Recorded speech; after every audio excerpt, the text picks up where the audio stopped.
반갑습니다. 한 주간을 시작하는 월요일입니다. 매일 말씀으로 하루를 시작하면 좋겠습니다. 오늘 본문은 예수님께서 세 번째로 죽음과 부활을 예고하십니다.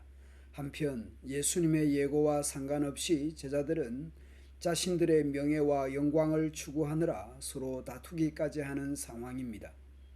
이제 예수님께서 제자들을 데리시고 예루살렘 방향으로 길을 가십니다.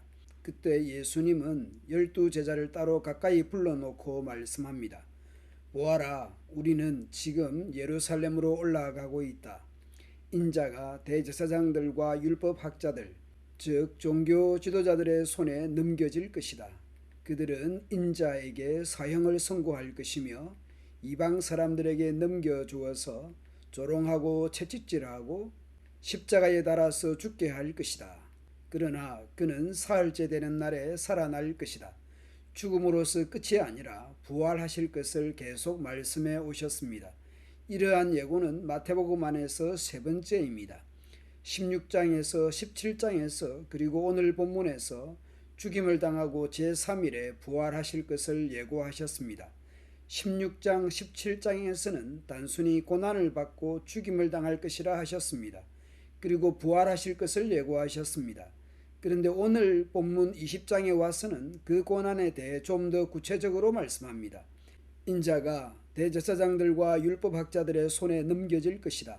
그들이 죽이기로 결의할 것이며 그를 이방 사람들에게 넘겨주어서 조롱하고 채찍질하고 십자가에 달아서 죽게 할 것이다. 예수님께서 예루살렘에 올라가서 당할 고난의 상황에 대해서 말씀하는 분위기와는 전혀 다른 제자들의 모습을 보게 됩니다.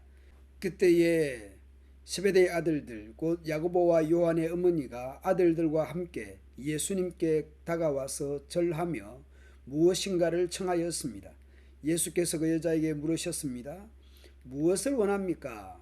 여자가 대답합니다. 나의 이 두 아들을 선생님의 나라에서 선생님의 왕국에서 하나는 선생님의 오른쪽에 하나는 선생님의 왼쪽에 앉게 해 주십시오.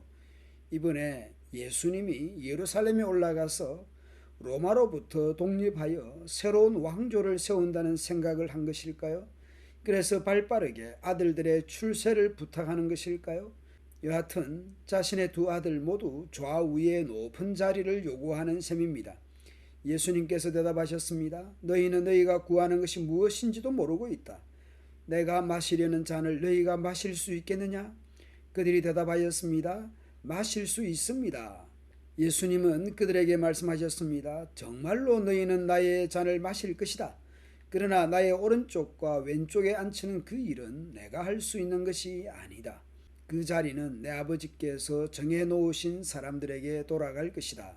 이런 상황을 들은 나머지 10제자는 야고보와 요한에게 분개했습니다.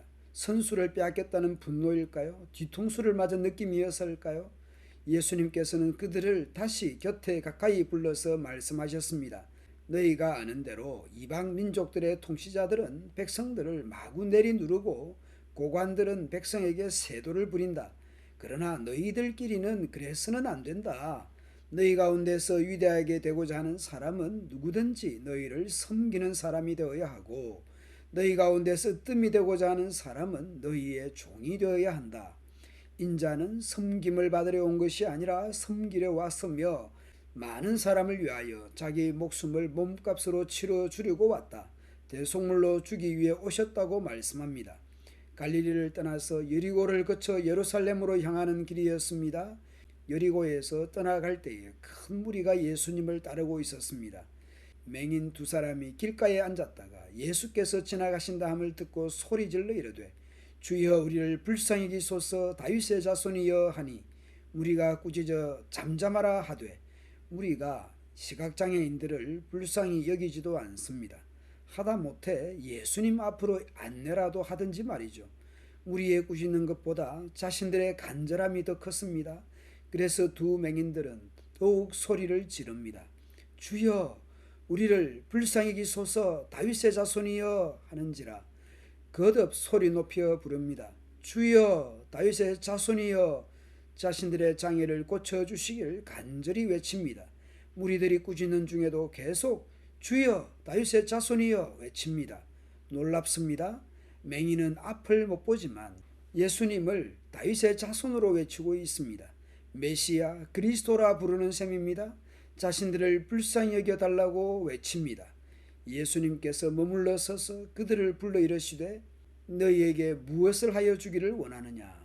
이르되 주여 우리 눈뜨기를 원하나이다.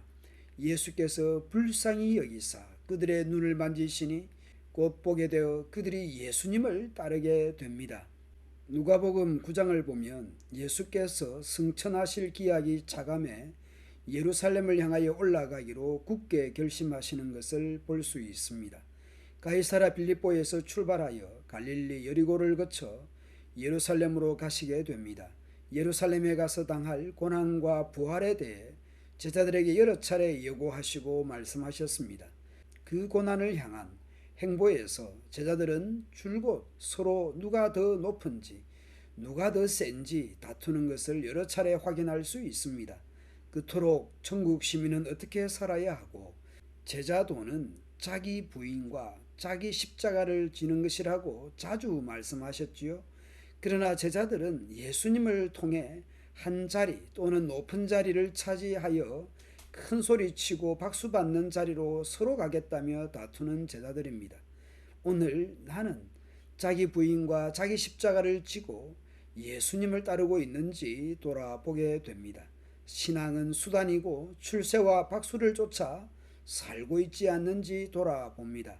자존심이 충돌하는 자리가 아니라 빌립보서 2장의 예수님처럼 자신을 비우고 종의 모습으로 자신을 낮추며 살고자 해야 할 것입니다. 얻고자 하면 잃을 것이고 잃고자 하면 얻을 것입니다. 감사합니다.